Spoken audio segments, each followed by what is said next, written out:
अस्सलाम वालेकुम नाज़रीन, आप हैं इस वक्त इसरार के साथ और आज हम दो बहुत ही इंपॉर्टेंट इश्यूज़ पर डिस्कस करने जा रहे हैं। और वो पहला जो कि आपका इशू है जिसमें आपका खासा कंसर्न मौजूद है और वो है आटा और गंदम और उसकी कीमत और वो मिल नहीं रहा।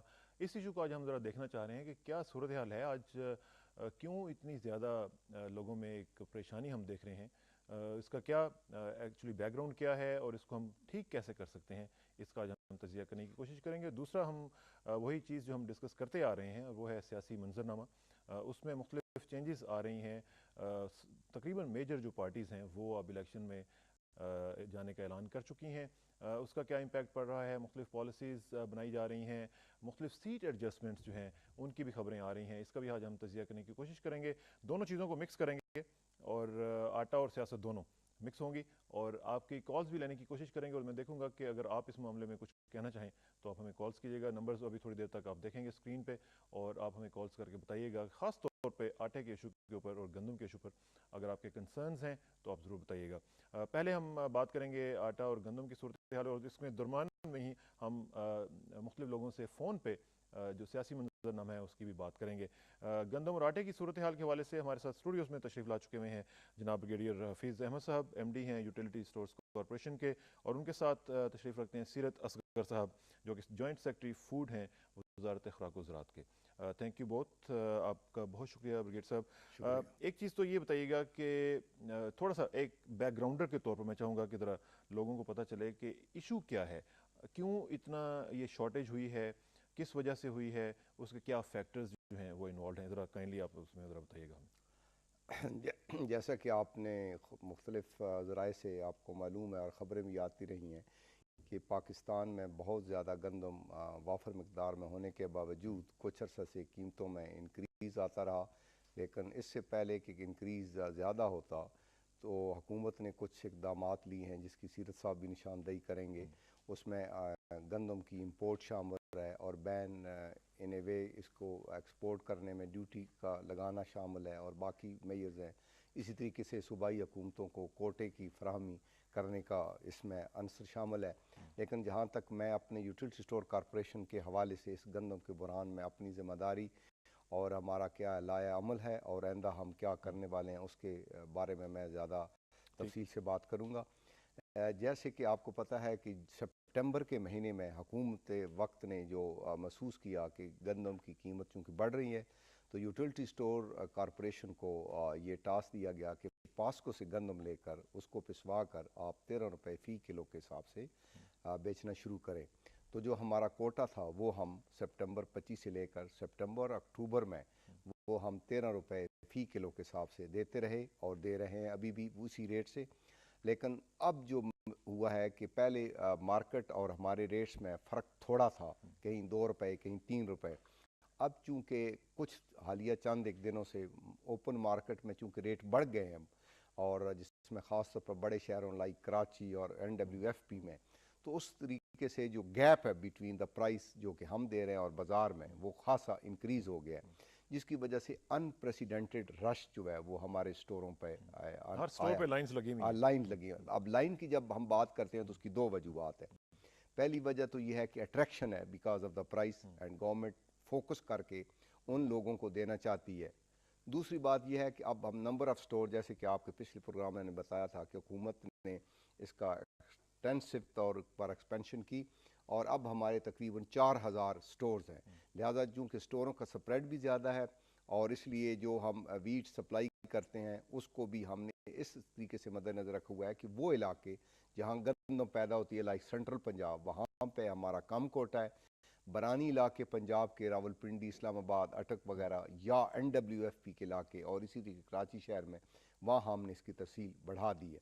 अब इसके लिए हमने मिनफाल से ये कहा था कि हमें मज़ीद वीट दें और उन्होंने बिल्कुल इससे एग्री किया है कि इस क्राइसिस को ख़त्म करने के लिए तो इंशाल्लाह अब हमने डबल डिमांड कर दी है और उसको 1-2-3 दिन और लगेंगे बाज़ार में मज़ीद करने के लिए।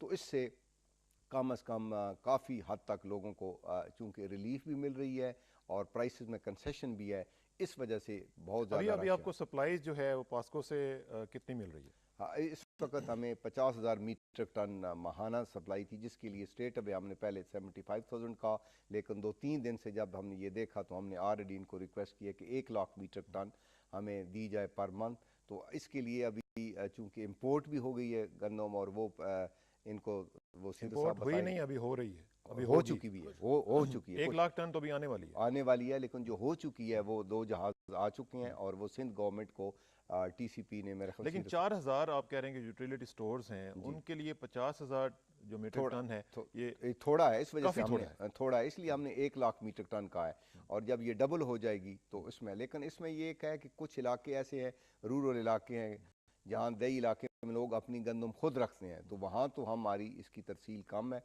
लेकिन अब जो मज़ीद 50,000 कर रहे हैं वो हार्ड हिट एरियाज़ में, लाइक NWFP और कराची शहर में, और इस रावलपिंडी इस्लामाबाद में, इधर हम इंक्रीज़ कर रहे हैं ताकि यहाँ के लोगों को इसमें मैं ज़रा सीरत साहब को भी बीच में लाऊंगा कि सीरत साहब, गवर्नमेंट के हवाले से हमें ज़रा बताएं कि गवर्नमेंट क्या कर रही है इसमें। तो ऐसा लग रहा है कि अभी हर आए दिन हम देखते हैं किसी ना किसी चीज़ की शॉर्टेज जो है वो अब हमारी ज़िंदगी का मामूल बनता जा रहा है। और ना सिर्फ ये कि जो बड़े शहर हैं उनमें हम देख रहे हैं कि बहुत ज़्यादा एक्यूट शॉर्टेज, लोग शिकायत कर रहे हैं, लोग अभी कॉल्स भी करेंगे तो हम देखेंगे। कराची जैसा शहर, इस्लामाबाद जैसा शहर, उसमें हम देख रहे हैं कि शॉर्टेज हो रही है। तो इसमें क्या हो रहा है, आप क्या करेक्टिव मेजर्स क्या ले रहे हैं?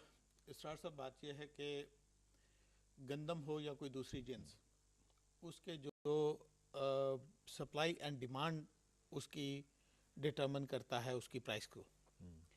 जिस वक्त ये साल शुरू हुआ तो खुदा के फजल से हम बड़े इस लिहाज से मुतमईन थे कि गंदम की फसल 23.23 मिलियन, ये आखिरी एस्टीमेट के मुताबिक इतनी पैदा हुई, और हमारे एस्टीमेट्स के मुताबिक ये मुल्की ज़रूरियात के लिए काफ़ी थी, बल्कि वाफिर थी।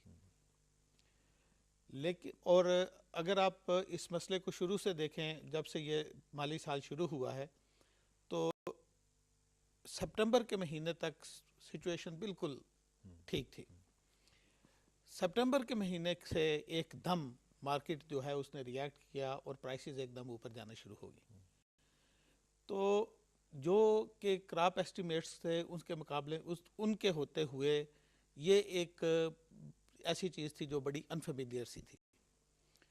तो इसके असबाब जानने की कोशिश की गई तो पता ये चला कि इंटरनेशनल प्राइसेस जो हैं, जो कि इस साल के शुरू में तकरीबन $180 थी, वो बढ़ते बढ़ते इस वक्त भी इंटरनेशनल मार्केट में तकरीबन $450 से $500 तक चली गई हैं। तो आप इमेजिन कर लें कि ये तकरीबन उस वक़्त से जब ये साल गंदम का साल शुरू हुआ, अप्रैल से जब गंदम की हम प्रोक्योरमेंट शुरू करते हैं, तो उससे ये तकरीबन 3 गुना से भी ज़्यादा बढ़ चुके थे। अब ये और अगर आप अपने पड़ोसी ममालिक की तरफ देखें तो वहाँ पे जो गंदम के रेट हैं वो पाकिस्तान की निस्बत उस वक्त तकरीबन 2 गुना थे। तो ये एक ऐसा अट्रैक्शन थी ज़हीरा अंदोज़ों के लिए और स्मगलरों के लिए कि वो जितने भी उनके पास थे ज़खायर, उनको वो अपने पास रखें और ज़हीरा अंदोज़ी के ज़रिए से नाजायज़ फ़ायदा उठाएं। तो गवर्नमेंट ने, अगर आप तकाबली जायज़ा लें पिछले सालों से इस साल का, तो गवर्नमेंट ने इस साल जब गंदम की एक तो जल्दी शुरू की, बाद सालों में हम अक्टूबर में हुकूमती ज़राए जो हैं, ज़खायर जो हैं, उनसे रिलीज़ शुरू करते हैं। एक रमज़ान की वजह से, दूसरा ये प्रेशर की वजह से हमने सितंबर के महीने से कर रहे थे शुरू कर दी। नहीं, वो मार्केट ने रिएक्ट करना शुरू किया, तो हमने उसके जवाब में फौरी तौर पे फैसला किया कि सप्लाई बढ़ा दी जाए, सप्लाई को कम कीमत पे रखा जाए। और अगर आप देखें तो गवर्नमेंट ने, जबकि मार्केट में उसकी कीमत तकरीबन 500 के करीब थी, गवर्नमेंट ने इसके रेट्स नीचे लाने के लिए 465 रुपये और सिंध गवर्नमेंट ने 440 रुपये पर 40 केजी ग्राम के ऊपर उसको रिलीज़ किया। मकसद उसका हुकूमत का उससे मकसद ये था कि जब मार्केट में गवर्नमेंट की कीमत गंदम कम कीमत पे आएगी तो उससे प्राइसेस जो हैं वो नीचे जाएंगे। लेकिन देखा ये गया कि वो इसके बावजूद कि गंदम की कीमतें जो हैं वो, गंदम की सप्लाई जो है वो बढ़ गई। और अगर आप उनका, मैंने जैसे अर्ज़ किया कि तकाबली जायज़ा लें तो पिछले साल की निस्बत लिबरल रिलीज़ की गई। और इस साल आप यहाँ से इमेजिन करें मार्केट मैकेनिज़म्स को कि जैसे कि ब्रिगेडियर साहब ने भी आपको बताया, 2 जहाज़ जो हैं वो आ चुके हैं जिनके ऊपर तकरीबन 60,000 टन गंदम उतरी है ये पिछले एक हफ्ते में। ये कहाँ से आई है? ये रशिया से आई है। ठीक। ये रशियन ऑरिजिन की और जो आ गंदम रही है, है वो कनाडा और अमेरिका से आ रही है? कनाडा से भी आ रही है, अमेरिका से भी आ रही है, ऑस्ट्रेलिया से भी आ रही है, मुख्तलिफ सोर्सेज हैं उसके। लेकिन इसके बावजूद कि गंदम, अच्छा एक तो ये सिंध गवर्नमेंट को हमने सिर्फ दी है, और पिछले एक हफ्ते में सिंध गवर्नमेंट ने पास्को में जो उनका शेयर था 1 लाख टन का, वो भी उठाया है। तो आप इमेजिन करें कि 1,68,000 मैट्रिक टन गंदम एक हफ्ते में उठाने के बावजूद कराची वाले अभी तक हल मिल मजीद की बात कर रहे हैं। अभी तक वो कह रहे हैं गंदम की ना, वहाँ पे 1-2 दिन के लिए कीमतें नीचे जाती हैं, फिर कीमतें ऊपर जाती हैं, चली जाती हैं। तो ये अच्छा, देयर इज रॉन्ग समवेयर कि जहाँ पे भी कहीं होर्डिंग हो रही है, स्मगलिंग हो रही है, और कुछ लोग शायद अथॉरिटीज़ के साथ मिल के ये काम कर रहे हैं। इस बारे में मैं ऐसी कोई इतलात ना हमारे पास हैं, ना मैं मैं इस बारे में इस्लामाबाद में बैठ के तो तबसरा नहीं कर सकता। ऐसी कोई इतला हमारे पास नहीं है। लेकिन बहरहाल अगर आप गंदम और आटे की कीमतों का फ़र्क देखें तो आटे की कीमत इतनी अनस्टेबल नहीं है जितनी गंदम की कीमत अनस्टेबल है। इससे बड़ी वाज़ेह तौर पे आपको एक पता चलता है कि स्पेकुलेशन जो है वो गंदम की में हो रही है, लोग उसको ख़रीद रहे हैं, लेकिन आटा चूँकि गवर्नमेंट जो है उसको दे के तो उसको सब्सिडाइज करा रही है। इस बात की भी हमारे पास रिपोर्ट्स हैं कि बाज़ फ्लोर मिलें, और अगर मुझे सही याद पड़ता है तो तकरीबन 150 के नज़दीक फ्लोर मिलों के ऊपर हुकूमत पंजाब ने एक्शन लिया है, और जो गंदम सरकारी रेट के ऊपर कम रियायती नरखों पर हुकूमत से लेते थे और मार्केट में बेच देते थे ज़हीरा अंदोज़ों के पास। अच्छा, वो ये भी एक आटा की सूरत में भेजने से पहले ही वो गंदम को डिस्पोज ऑफ कर देते। बिल्कुल। हमने तो यहाँ तक किया कि बाज़ औक़ात ये हमारे पास इस साल के शुरू में इस किस्म की इतलात भी मौजूद थी कि बहुत सी फ्लोर मिलें ऐसी हैं जो काम नहीं करती हैं, बंद पड़ी रहती हैं, लेकिन वो हुकूमत से गंदम लेती हैं और गंदम को बेच के तो पैसे कमा लेती हैं। लेकिन यहाँ पे फिर एक और क्वेश्चन आता है कि हुकूमत किधर है? इसका जवाब मैं आपसे लेता हूँ, लेकिन हमें ब्रिगेडियर साहब आपकी इजाज़त से एक ब्रेक लेनी पड़ रही है, और ब्रेक के बाद वापस आएंगे तो फिर हम इसका ज़रा मज़ीद पोस्टमार्टम करने की कोशिश करेंगे कि ये इशू उठता क्यों है, इसको हम क्यों नहीं करेक्ट कर पा रहे हैं, इसका ज़रा तज्जिया आफ्टर दिस ब्रेक।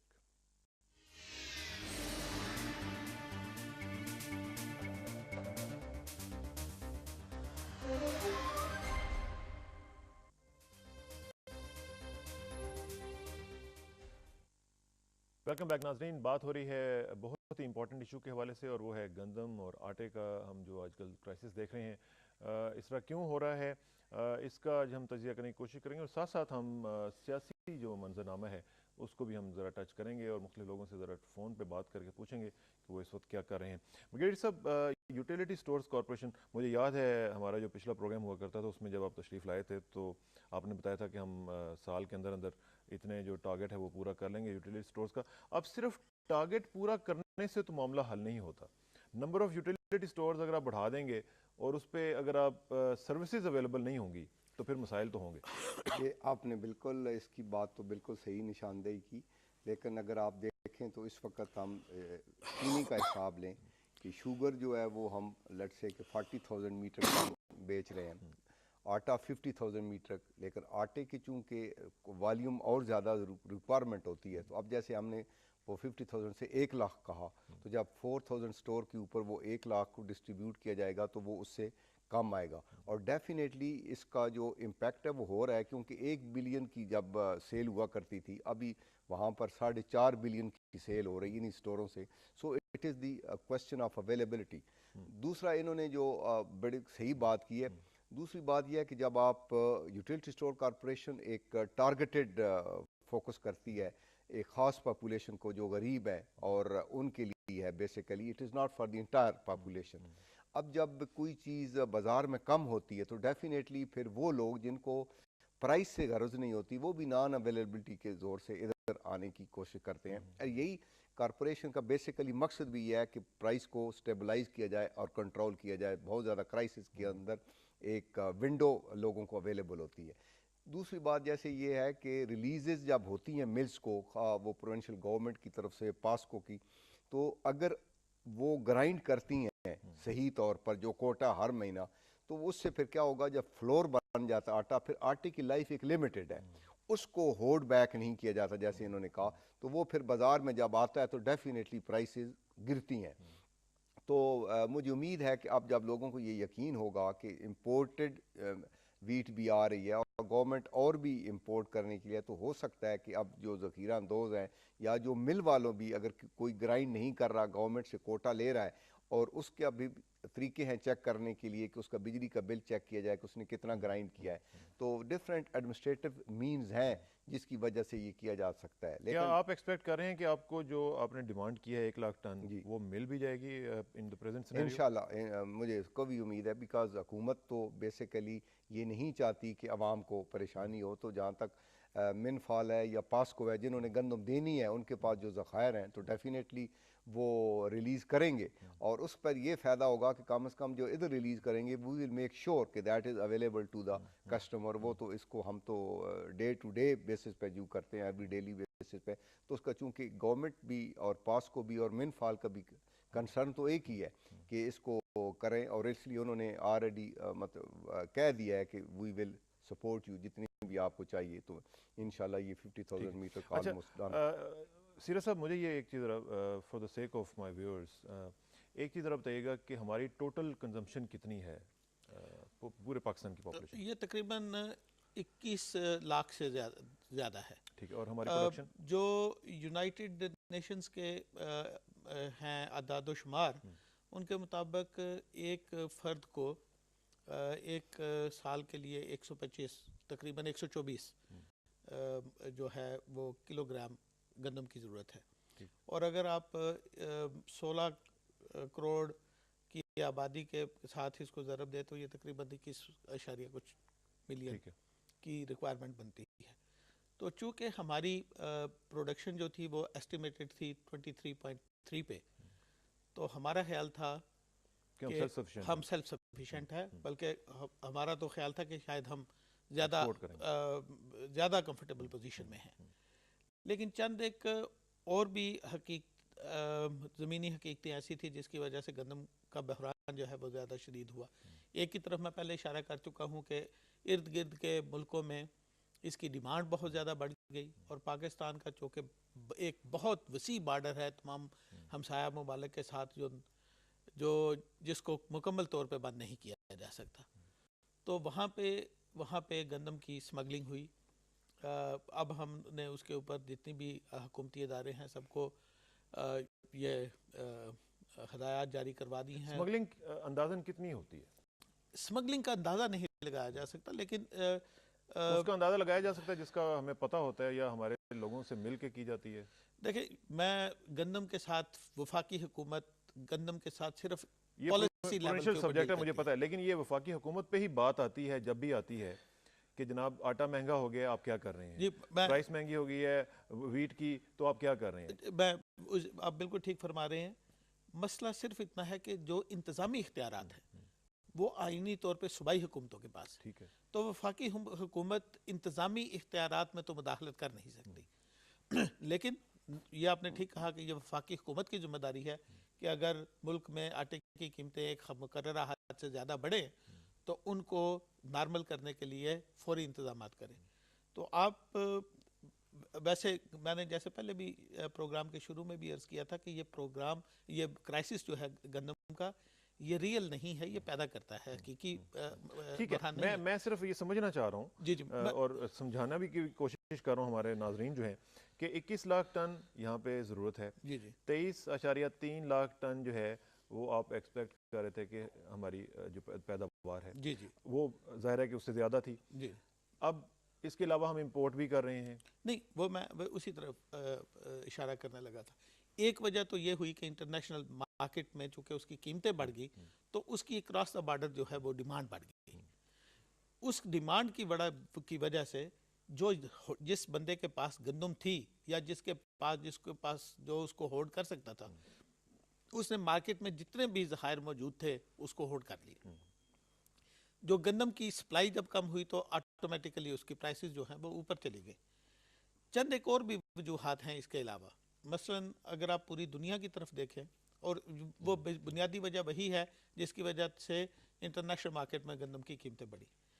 इंटरनेशनली दो चीज़ें पिछले 2 सालों में हुई हैं। एक तो एरिया अंडर कल्टीवेशन, जो वीट के अंडर कल्टीवेशन एरिया है वो कम हुआ है और उसकी जगह मक्की ने ले ली है। इसके अलावा दूसरी बड़ी वजह जो है लोकल मार्केट में, वो मक्की की कीमतें और चावल की कीमतें जो है वो पहली दफ़ा गंदम की कीमतों से बहुत ऊपर चली गई।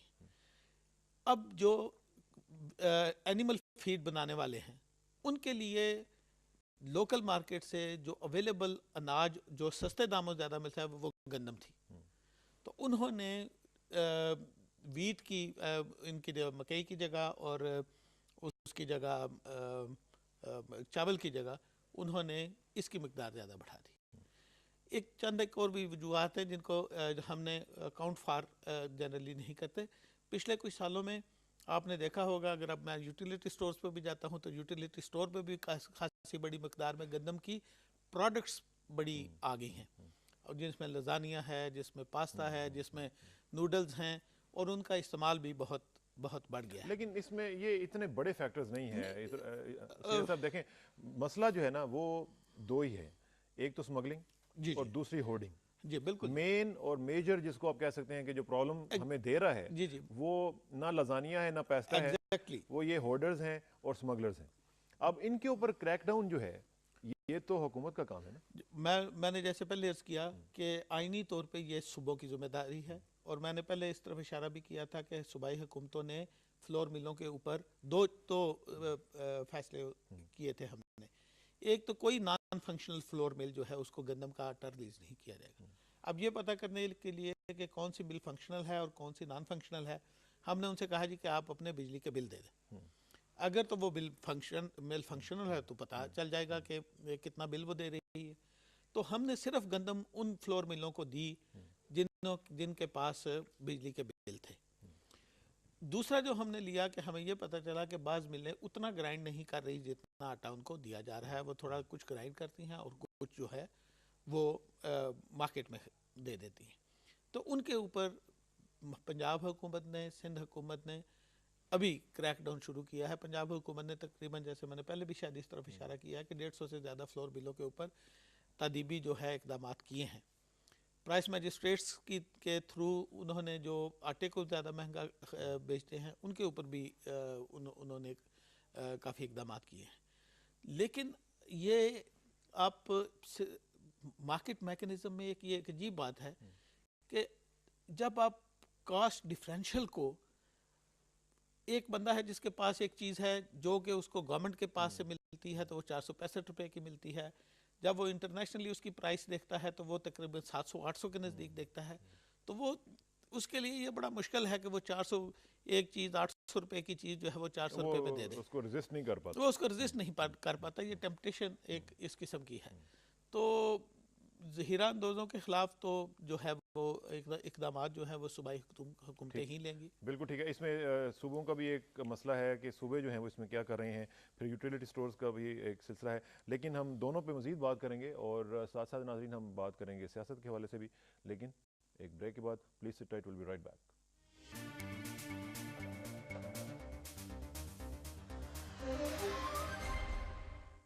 वेलकम बैक नाज़रीन। बात हो रही है आटे और गंदम के बहरान के हवाले से, और हम देखना चाह रहे हैं कि ये मामला ठीक कैसे होंगे, और इसके साथ साथ सियासी मंजरनामा। और सियासी मंजरनामे की जब बात आती है तो हम बात करते हैं, हमारे साथ मौजूद हैं वफाकी वज़ीर इत्तलात व नशियात जनाब निसार मेमन साहब। मेमन साहब अस्सलाम वालेकुम जी।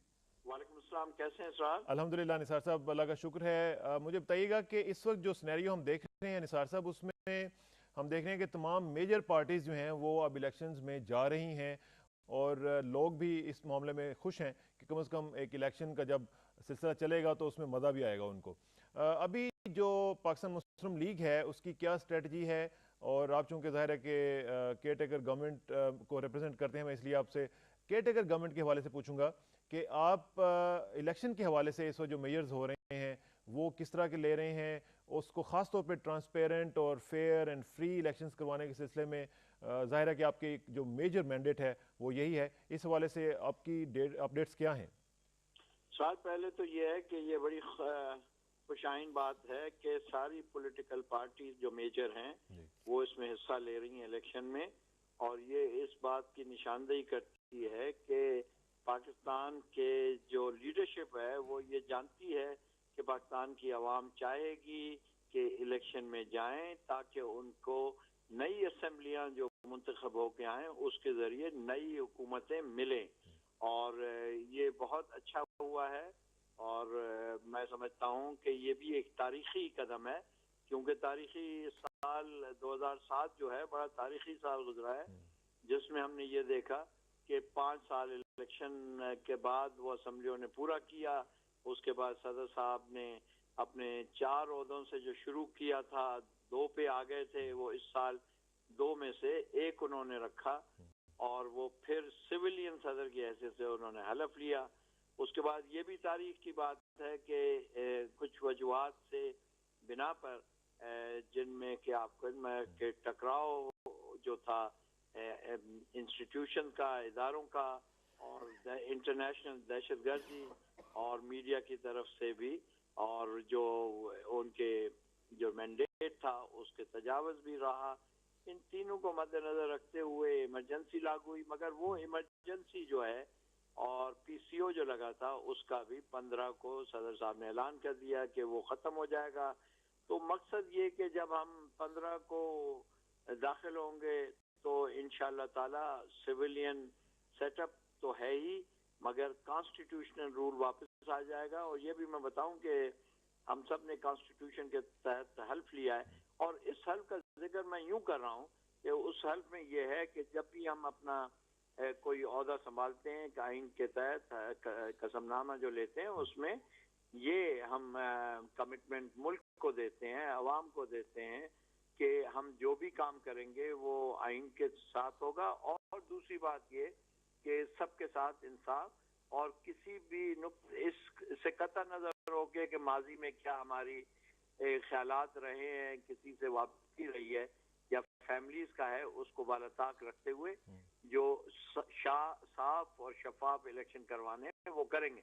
अब उसके लिए फिर साफ ज़ाहिर है कुछ इकदाम ये भी लिए गए हैं कि जैसे हमारे हर इदारे में जो है वो बिल्कुल जो पार्टीज, हर पार्टी को जो है एक ही तरीके से उनको इक्विटेबल तरीके से उनके साथ सलूक होगा। मैं आपको टेलीविजन का बता दूं कि आप देखेंगे कि टेलीविजन की खबरों में आपको हर लीडर का नजर आता है। जब मंशूर एक पार्टी का आता है तो उसका जिक्र आता है, मगर कल जब दूसरी पार्टी का आया था तो उसका जिक्र भी आया। और इससे कतई नजर के वो पार्टी जो है पिछली हुकूमत में थी या नहीं थी, क्योंकि हमारा उससे कोई ताल्लुक नहीं। हमारा ताल्लुक जो है इन सारी पार्टियों से है जो हिस्सा ले रही हैं, और जो नहीं ले रही हैं हम तवक्को करते हैं कि शायद वो भी इलेक्शन। इसमें निसार साहब एक चीज़ ज़रा मुझे बताइएगा कि आपने फरमाया कि 15 के बाद सिविलियन रूल जो है वो आ जाएगा। 15 के बाद क्या सियासी मंजरनामा आप देख रहे हैं, उससे क्या इम्पैक्ट पड़ेगा ओवरऑल सिनेरियो के ऊपर? मेरे ख्याल में एक जो लोगों में एक तहफ़्फ़ुज़ात हैं कि इमरजेंसी है, पीसीओ है, आइन बहाल नहीं है, वो तहफ़्फ़ुज़ात जो ज़हनी तौर पे हैं, क्योंकि अमली तौर पे तो कोई फ़र्क नहीं पड़ा है, वही आज़ादी है। आज भी आप देख लें कि पाकिस्तान के सारा मीडिया, चाहे सारे अखबारें जो कि सारी प्राइवेट सेक्टर में, वो वही तरीके से लिख रही हैं और जिम्मेदारी से अपने लिख रही हैं, और निगरान हुकूमत पे कड़ी नज़र रखे हुए हैं। इलेक्शन कमीशन से भी उन्होंने जो बातचीत होती है और उनसे भी जो उनके मुतालबात हैं, तवक्कुआत हैं, उसका भी जिक्र करते हैं, और जो भी अगर एक दूसरे के साथ उनके ख्यालात हैं तो उसका बयान करें। और मजे की बात यह है कि इस वक्त सारे बड़ी पार्टीज के लीडरान इस मुल्क में मौजूद हैं, और जो दो लीडर मियां मोहम्मद नवाज शरीफ साहब और मोहतरमा बेनजीर भुट्टो साहबा बाहर थी, वो भी वापस आ चुकी हैं। और जो मंजरनामा जो है वो ये है कि 16 के बाद 15 के बाद जो आप देखेंगे कि इलेक्शन की एक्टिविटी तेज हो जाएगी।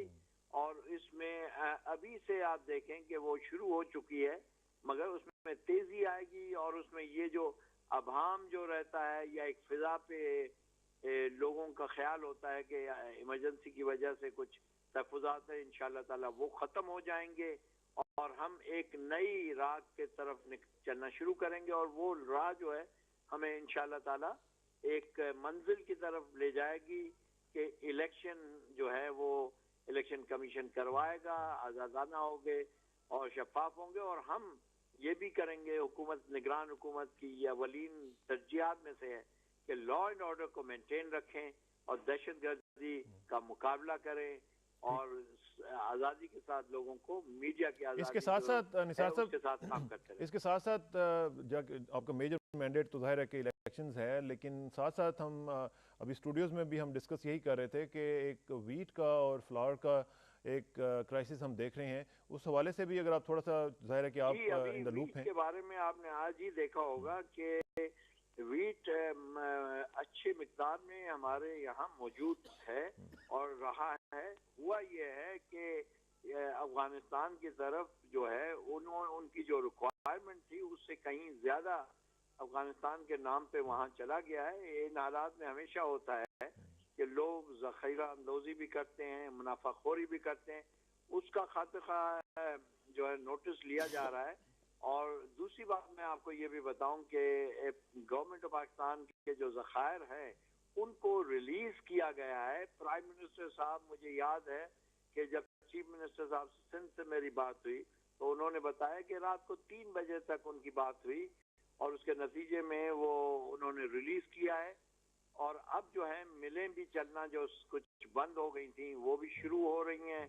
और मैं आपको यहाँ तक बताऊं कि जब इस्लामाबाद में कुछ थोड़ी कमी महसूस की गई और जब मैंने मुतला किया तो न सिर्फ ये कि इस्लामाबाद के ज़खायर से, मगर पंजाब के चीफ मिनिस्टर साहब ने अपने पिंडी के जो ज़खायर उनसे उन्होंने मूवमेंट की इस्लामाबाद की तरफ।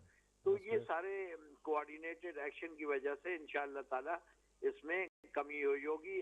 कल काबीना की मीटिंग है और उसमें यकीनन जो मिनिस्टर ऑफ एग्रीकल्चर है वो और जो यूटिलिटीज के जो इंडस्ट्रीज के जो मिनिस्टर हैं दोनों हजरात जो हैं वो अपनी रिपोर्ट भी पेश करेंगे और इंशाअल्लाह ताला उसके बाद हम उसकी डिटेल जो है वो कौम के साथ में शेयर करेंगे हम और बताएंगे कि ये कैसे अमली तौर पे हुआ। और मैं आपको एक चीज और बताते चलूं कि जहाँ तक इक्तिसादियात का ताल्लुक है, यकीनन इस वक्त हुकूमत ने एक बड़ा बोझ अपने खजाने पे लिया है और वो था कि पहली को हालांकि ऑयल की प्राइसेस बढ़ चुकी थी आलमी मंडी में, मगर उसका बोझ जो है जो अक्सर व बेशतर यही हुआ है माजी में और ये एक सिस्टम बनाया गया था कि उसको पास ऑन किया जाता है। मगर आपके निगरान हुकूमत ने अवाम पे कोई मजीद बोझ डालने के बजाय खजाने पे बोझ डाला है और ये तवक्को करते हैं कि जो हमारी कलेक्शन है रेवेन्यूज की वो दिसंबर में अक्सर टैक्सेस वसूल होते हैं, एक होते हैं जून में, फिर सितंबर में, फिर दिसंबर में। तो ये तवक्को की जाती है कि उससे जब वो आएंगे तो रेवेन्यूज में भी वो जो कमी वाक़ई होगी वो नहीं होगी और कौम जो है अपनी इक्तिसादी तरक्की जो पिछले दौर में हुई है उसको आगे ले जाएगी इंशाल्लाह। निसार साहब, अल्लाह करे कि आपकी जो उम्मीदें हैं वो बढ़ आएं और आपसे इंशाल्लाह रब्ता रहेगा। Thank you very much for your input. मैं सिर्फ एक और बात करना चाहूँगा। Hello ji sure, please go ahead. मैं एक और बात करना चाहूँगा कि देखिए निगरान हुकूमत इंसानों की हुकूमत है और सब अपनी तरफ से कोशिश कर रहे हैं और इनमें बड़े एक मंजे हुए और अपने अपने शोबे में उन्होंने नुमायां कारकर्दगी की हुई है, उनको सेलेक्ट किया गया है। और मैं ये चाहूँगा कि अगर हम चूँकि अपने आप को एहतसाब के लिए हर वक्त पेश करना चाहते हैं तो अगर किसी से भी कोई ऐसा सवाल हो तो यकीनन किया जा सकता है ताकि लोगों में ये ख्याल ना हो कि हम अवेलेबल नहीं हैं। हम तो हर वक्त अवेलेबल हैं, इसलिए कि हम बहुत कम लोग हैं और वक्त जो है वो भी कम है, मगर हम ये समझते हैं आवाम को यह पहुंचता है कि हमें देखें, ताकि वो ये भी फैसला खुद करेंगे। अफवाहों की बात नहीं है कि वो फैसला करेंगे कि आया हम उनकी उमंगों पे पूरा उतर रहे हैं और इस इलेक्शन को जो है आज़ादाना और गैर जानिबदाराना जो है उस तरीके से चला रहे हैं अपने अपने महकमों को। बिल्कुल ठीक है आपने कहा। और निसार साहब, आपने मुझे याद है जब आप प्रोग्राम में आए थे, मेरे प्रोग्राम में, तो आपने बाकायदा तौर पर कहा था कि कॉल्स को ओपन किया जाए और हम एहतसाब के लिए हाजिर हैं और वो एहतसाब का सिलसिला जारी है। हम कोशिश करेंगे कि उसी सिलसिले को आगे भी बढ़ाएं और एहतसाब के लिए अपने आप को भी पेश करते रहें। थैंक यू वेरी मच जी, बहुत शुक्रिया। अच्छी बात है जी, खुदा। निसार मेमन साहब वफाकी वज़ीर इत्तलात और नशरियात हमारे साथ मौजूद थे और तफसील से अपना नुक्ता नज़र बता रहे थे कि इस वक्त सियासी मंजरनामा जो है वो किस तरफ जा रहा है और ख़ास तौर पर केयर टेकर गवर्नमेंट के हवाले से कि उनका क्या रोल बनता है। इस हवाले से एक और पर्सपेक्टिव ज़रा जांचने की कोशिश करते हैं और मुस्लिम लीग नून जो है उनके एक रहनुमा इकबाल ज़फ़र झगड़ा साहब से बात करते हैं। झगड़ा साहब, अस्सलाम वालेकुम जी। जी गजान साहब, अस्सलाम वालेकुम। झगड़ा साहब, मैं आपको मुबारकबाद दूं या आपसे क्या पूछूं कि आप बाइकॉट का एक पूरा क्लाइमेक्स आपने तैयार किया और फिर आखिरकार आपने कहा कि हम अब बाइकॉट नहीं करेंगे और आप बैंड वैगन पे आ गए उसकी इंतखाबात की। इसमें कोई ये स्ट्रेटेजिक डिसीजन था आपका या पहले से आपका प्लान था कि ऐसे ही करेंगे? जी जी, देखिए जी, प्लानिंग जो थी और एक मुतफिका फैसला था एपीडीएम का कि हमारी कोशिश ये होनी चाहिए। देखिए जी, हमने एक मुतफिका तौर पे एक बुनियादी नुक्ते पे ये बात उठाई थी और वो बुनियादी नुक्ता जो था वो अदलिया की बहाली और सुप्रीम कोर्ट का जो एक मकाम था 2 नवंबर को वो बहाल करने का मुतालबा मियां नवाज शरीफ साहब ने आगे रखा था कौम के। और ये जमातों ने फैसला किया था कि अगर हम बॉयकॉट कर दें इस इलेक्शन का तो हम इस मुतालबे को हासिल कर सकेंगे और अपना जो मकसद है वो हमारा पूरा हो सकेगा। उसमें जरूरी ये था कि तमाम जमातें जो इस वक्त जमहूरी कुव्वतें हैं, बशमूल पाकिस्तान पीपल्स पार्टी जो ईपीडीएम का हिस्सा नहीं थी, वो हमने इसमें ये शर्त रखी थी कि तमाम जमातें अगर ये बॉयकॉट करेंगे तो एक मौसर बॉयकॉट होगा और फिर मौजूदा हुक्मरान जो है वो ये जो इलेक्शन का इन्होंने एक फार्स इलेक्शन का ड्रामा बनाया था वो नहीं हो सकेगा। लेकिन ये सारी चीजें, झगड़ा साहब एक चीज मुझे बताइए। साहब मुझे बात पूरी करने नहीं, आपके ये तो बात मुझे समझ आ गई कि आपने इस वजह से किया था कि यूनानिमस बाइकॉट हो और वो नहीं हो सका। मुझे सिर्फ एक चीज बताइएगा कि जब आप ये मफरूजे की बुनियाद पर ये प्लानिंग करते हैं कि ऐसा हो सकता है, तो वो प्लानिंग भी फिर जो है वो भी डाउटफुल हो जाती है कि आपने एक मफरूजे की बुनियाद पर ये प्लानिंग की और फिर आपने बाद में फिर वही रिवर्स किया डिसीजन और आप फिर शामिल हो गए। जो डिसीजन रिवर्स हुआ वो भी बाकायदा एपीडीएम का इजलास उस पे हुआ और मैंने आपको बताया कि मफरूजा नहीं था बल्कि एक हकीकत है। देखिए इस मुल्क में अदलिया के साथ जो हुआ है, अगर उसको हम नजरअंदाज कर दें तो ये कहना कि ये मुल्क खुदा ना खास्ता, मैं ये तो नहीं कहूँगा कि इसका मुस्तकबिल बहुत मुझे तारीख नजर आ रहा है, अगर अदलिया को हम बुला दें और जो हमने फैसला किया था और पीपल पार्टी को भी हमने ऑन बोर्ड ले लिया था, लेकिन सिर्फ हमारे जो इख्तिलाफात आए वो एक ही नुक्ते पे आए हैं कि उन्होंने कहा कि जी अदलिया की आज़ादी और हमने कहा नहीं जी अदलिया की आज़ादी और अदलिया की बहाली जो है ये दोनों लफ्ज होंगे। तो बेसिकली फिर आपने पीपल्स पार्टी का तो मैं ये आपको यकीनन कह सकता हूँ कि बहाली के बगैर अदलिया की आज़ादी नामुमकिन है। 60 जजेस से गले पे छुरी फेरने वाली बात होगी अगर हम इसको बुला देंगे और फिर आने वाले वक्तों में कभी ये अच्छा ठीक है, इसलिए आजाद नहीं हो सकती। ये आई गॉट योर पॉइंट। मुझे अब ये बताइएगा कि अब आप जो इलेक्शंस में जाएंगे तो इसमें आप सीट टू सीट एडजस्टमेंट करेंगे पीपल्स पार्टी से या किसी और जमात से, या आप इंडिपेंडेंटली लड़ेंगे? जी हमारे ये ओपन है टू ऑल द पार्टीज इंशाल्लाह। What we are planning is के हम जो भी इस वक्त ऑपोजिशन की जमातें हैं, जो एक चार्टर ऑफ डिमांड हमने बनाया है और उसके साथ जो मुत्तफिक हैं उनके साथ हम सीट एडजस्टमेंट करेंगे जहां भी हो सके। अगर नहीं होगा तो हम अपने जमात के प्लेटफॉर्म से इंशाल्लाह आप देखें कि इस वक्त तो एक कौम ने एक बाकायदा एक ये लहर दौड़ गई है कि नवाज शरीफ की वतन वापसी कैसे मुमकिन हुई।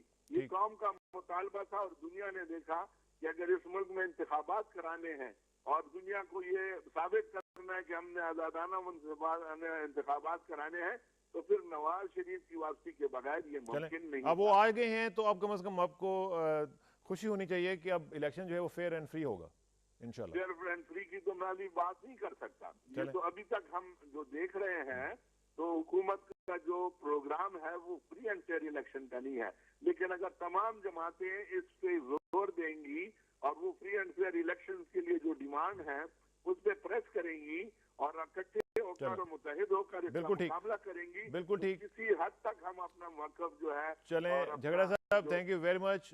Let's hope for the best, let's hope for the best कि अल्लाह करे कि हमारी उम्मीद जो है कम से कम वो अच्छी होनी चाहिए और अल्लाह करे कि उम्मीदों पर सब कुछ बर आए और सब ठीक हो और हमारा जो इलेक्शन है वो फेयर एंड फ्री और ट्रांसपेरेंट हो। इस पर मज़ीद बात करेंगे, लेकिन हमने अभी आटे को भी कहीं ना कहीं पहुंचाना है, लेकिन एक ब्रेक के बाद see you in a bit.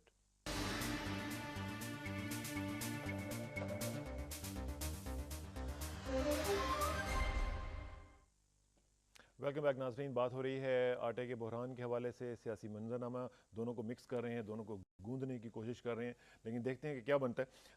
Utility stores के हवाले से ब्रिगेड साहब, कब तक आपको ये सप्लाई जो आपने डिमांड की है ये 1 लाख टन की मिलने की तवक्को है? क्या is it just around the corner और इसको टाइम लगेगा? जैसे मैंने आपको पहले बताया, क्योंकि ऑलरेडी जो हमारा वीट इन ट्रांजिट है हम उसकी सप्लाई को बढ़ा रहे हैं ताकि उसको डबल कर दें। अगर वो 7 दिनों के लिए तो उनको इन 3 दिनों में हम सप्लाई कर देंगे टू दी कस्टमर, ताकि वो टेम्पो इसका बढ़ जाए। और इन द मीन टाइम जो नई एलोकेशन होती है उसकी भी रिलीजिंग शुरू हो जाएगी, तो लिहाजा हमें उम्मीद है कि इंशाल्लाह फौरी तौर पर ये 3-4 दिन के लैब्स के अंदर ही इसको हम करेंगे। और जिस तरीके से गंदम इम्पोर्ट हो चुकी है, सूबाई की गवर्नमेंट की रिलीज़ हो चुकी है, और मैं देखता हूँ कि 3-4 दिन के बाद इंशाल्लाह मार्केट में इसका खातरखा असर होगा। आपको जिस दिन गंदम मिलेगी जी, उससे कितने दिन के बाद आप लोगों को डिलीवर करना? स्ट्रेट अवे हमें जो जिस दिन हमारी गंदम 1 दिन लगता है कि रिलीज़ होने में, और पास्को गोडाउन से मिल तक जाने का जो टाइम है 1 दिन का, और दूसरे दिन पिसाई का। और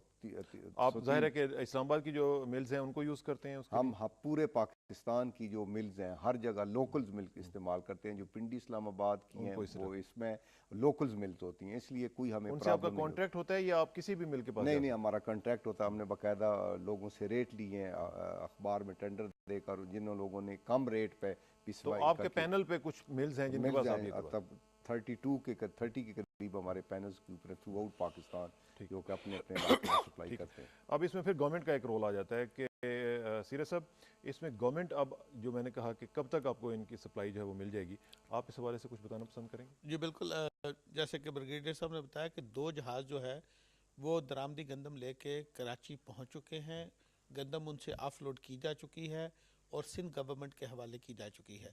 यही मैंने कुछ देर पहले इसी तरफ इशारा करते हुए कहा था कि इस बहरान के मसनूई होने की इससे बेहतर तोजी नहीं पेश की जा सकती कि पिछले चंद दिनों में 10 से कम दिनों में सिर्फ सिंध में आटे की सप्लाई जो है वो तकरीबन 2.25 लाख तक हुई है। तो इसके बावजूद जो है गंदम की कीमत जो है वो ऊपर से जा रही है। तो ये इस बात की तरफ वाज़ेह इशारा है कि स्पेकुलेशन जो है उसका लेवल क्या है। टीसीपी ने गंदम की तकरीबन 8 लाख टन गंदम के इंपोर्ट के सौदे जो हैं वो फाइनलाइज कर दिए हैं। ठीक है, जैसे मैंने पहले अर्ज किया, ब्रिगेडियर साहब ने भी उस तरफ इशारा किया, उसमें से 2 जहाज पहुंच चुके हैं। लेकिन 2,65,000 आपने रशिया की बताया थे कि रशिया से जो आई, जी, लेकिन उसके साथ साथ एक और चीज़ जो मैंने सुनी है कि ये जो गंदम है ये खाने के काबिल नहीं है। मैं पहली बात मुख्तसरन जरा जवाब नहीं, मैं बिल्कुल मैं आपको उसमें यह है कि 2,65,000 टन गंदम इस महीने पहुंच जाएगी, जो कि बहुत बड़ी एक मिकदार है, और बाकी की जितनी भी गंदम है वो अगले महीने पहुंच जाएगी। अगर इसके बावजूद अगर हमें गंदम की कमी का सामना करना पड़ा तो हमें मज़ीद गंदम मंगवाने के लिए भी हमने इंतजामात मुकम्मल किए हुए ठीक हैं। है, अच्छा, ये आप दूसरी सप्लाई तरफ की आपने बात इशारा कही, किया लेकिन इसमें गंदम जो की। ये कहा जा रहा है कि इसमें साथ दूसरी गंदम मिलाएंगे तब ये खाने के नहीं। काबिल होगी। ये एक तासुर है कि जो रूस की तरफ से गंदम आती है वो रेड वीट है, और उसकी जो है उसमें ग्लूटीन लेवल जो है वो कम है। ग्लूटीन लेवल कम होने की वजह से वो उसकी रोटी इतनी अच्छी नहीं बनती जितनी कि पाकिस्तान की गंदम से बनती है, जिसका ग्लूटीन लेवल हाई ज़्यादा है। तो पहली बात तो ये है कि जो जब हमने इसकी स्पेसिफिकेशंस गंदम की ली थी, तो एक मिनिमम लेवल हमने उसके ऊपर रखा था। ये जो हमने मंगवाई है, चाहे वो रूस से आ रही है, चाहे वो कनाडा से आ रही है, कोई भी सोर्स जो है, या अमेरिका से आ रही है या ऑस्ट्रेलिया से आ रही है, कोई भी सोर्स जो है ग्लूटीन लेवल को मेरे ख्याल में 23%, 23 है, 23 से नीचे जो है वो हमें गंदम एक्सेप्टेबल आप नहीं उसको होगी। इंडिपेंडेंटली यूज कर सकते हैं, पका मैं सकते हैं। अर्ज करूं, अगर इसके लिए इसको पैलेटेबल करने के लिए, क्योंकि हर जगह की गंदम का अपना अपना जायका होता है, तो स्पेसिफिकेशंस के मुताबिक तो वो बिल्कुल ठीक गंदम है। और ये एक कहना कि वो इंसानी इस्तेमाल गए, बिल्कुल रूस में इंसान ही मैं उसको यही सोच रहा इस्तेमाल था कि करते मुझे हैं। फिक्र पड़ गया कि अगर गंदम मंगवा भी लिया, अगर इस्तेमाल नहीं हो सकेगी तो नहीं, ज़ाहिर है वो कि मैंने मसाइल अर्ज किया ना कि आफ्टर ऑल रूस में इंसान ही उसको इस्तेमाल बिल्कुल ठीक करते है। हैं। अच्छा, इसमें मैं चूंकि अगर जरूरत पड़ी तो इसको थोड़ी सी ब्लेंडिंग से ये गंदम जो है वो ये बिल्कुल ठीक यहाँ हो पे सकती फिर आप एक थोड़ा शक आपने डाल दिया कि है। नहीं, जरूरत मैंने अगर कोई पड़ी। शक नहीं डाला। मैंने अर्ज किया कि उसका मिनिमम लेवल हमने जो है वो काफी कंफर्टेबल रखा है, लेकिन अगर जरूरत पड़ी तो आप ब्लेंड कर टेस्ट सकते के लिए तो थोड़ा सा ब्लेंड करने की जरूरत लेकिन होगी। लेकिन अब टाइम खत्म हो चुका है। मैं आखिर में आपका शुक्रिया भी अदा करूंगा, लेकिन साथ साथ मैं ये भी गुजारिश करूंगा कि जो पिलफरेज है उसको भी रोकने की कोशिश की जाए। जो यहाँ पे होर्डिंग और स्मगलिंग के चक्कर हैं बहुत बड़े बड़े, उनको भी रोकने की कोशिश की जाए। ब्रिगेडियर साहब आपका बहुत शुक्रिया, सीरत साहब आपका बहुत शुक्रिया। नाजरीन आप भी इसमें कोऑपरेट करें, और एक क्राइसिस है, इसमें से गुजरना है, और इंशाल्लाह हम सुरखरू होंगे। और जो भी इकदाम उठाए जा रहे हैं, अल्लाह करे कि उनका बेहतरीन फ़ायदा जो है हम जल्दी से जल्दी देखना शुरू कर दें। आखिर में दुआ कि मेरी इज़्ज़त के लिए काफ़ी है कि मैं तेरा बंदा हूँ, और मेरे फ़ख्र के लिए काफ़ी है कि तू मेरा परवरदिगार है। तो बिल्कुल उसी तरह है जिस तरह मैं चाहता हूँ, मुझे भी उसी तरह बना दे जिस तरह तू चाहता है। स्पुरदम बतोमाए खेशरा तू दानी हिसाब कम बेशरा। मुझे इसरा किसाना को कल तक के लिए इजाज़त दीजिए। कल मुलाकात होगी इंशाल्लाह। अल्लाह हाफ़िज़।